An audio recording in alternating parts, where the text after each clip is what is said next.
Have you ever noticed something strange about life? That sometimes the people we quietly label as simple, as slow, as not quite sharp, are the ones who end up with everything. Not loudly, not dramatically, but steadily. The love, the peace, the unexpected fortunes, while the rest of us, the planners, the thinkers, the anxious overachievers, are left running in circles, constantly upgrading our strategies, chasing a happiness that never seems to stick. It feels like a cruel joke, almost unfair. But what if it's not a mistake?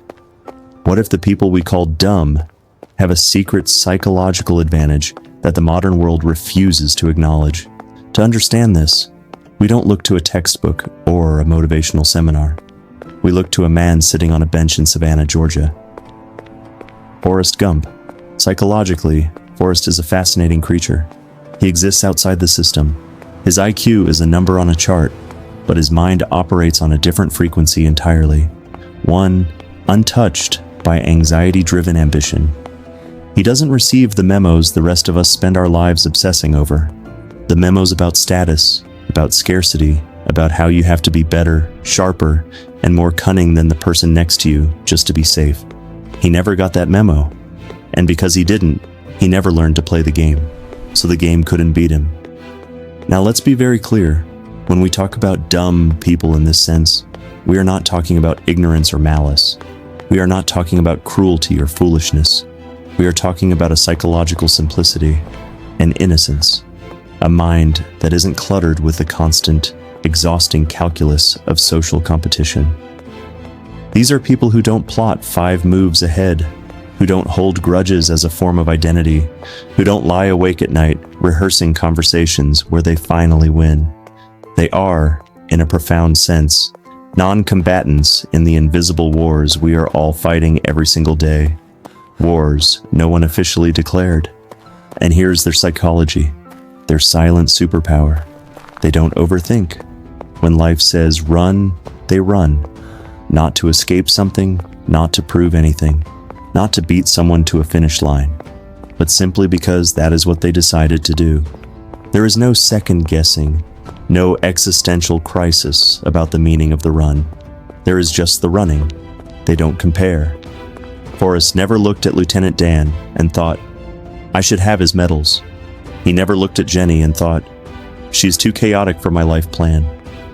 He saw people, not competitors, not assets, not threats. This absence of comparison is a form of freedom we can barely comprehend. It means their happiness is not a relative currency. It is not dependent on someone else's failure or approval. Think about someone you know like this. Maybe they weren't the smartest in school. Maybe they didn't win arguments or impress rooms.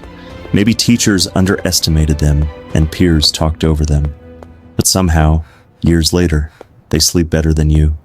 They laugh more easily.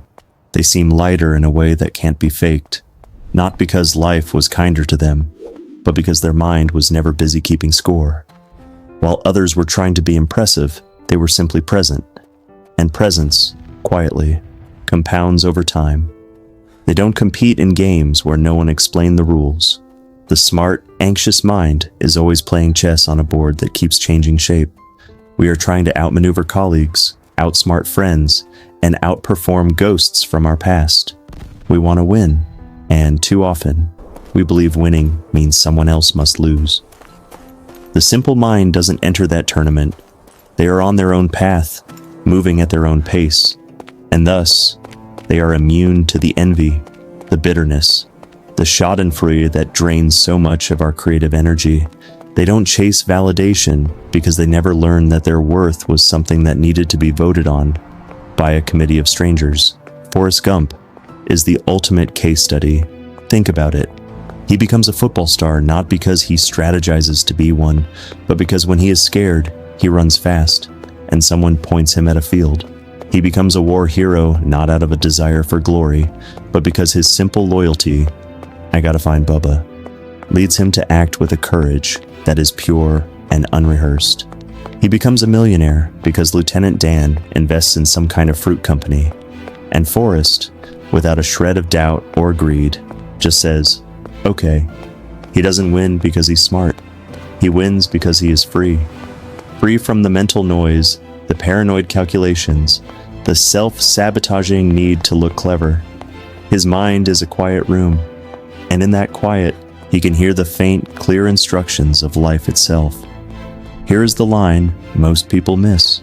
Overthinking is intelligence turning against itself. It consumes the very clarity it was meant to protect. And this leads us to the big, uncomfortable truth.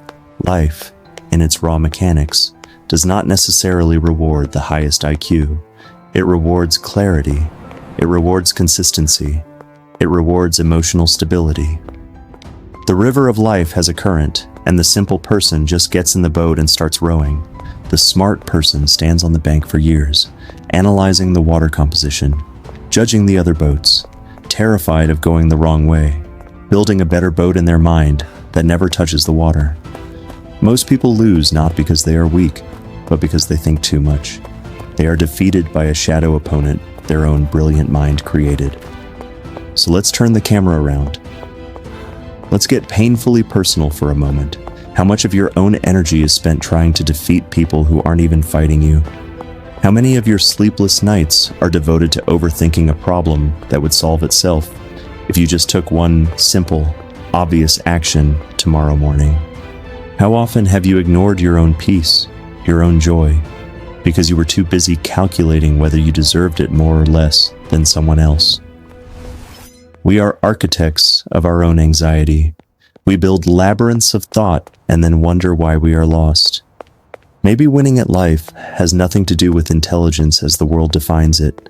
Maybe it has everything to do with a different kind of wisdom.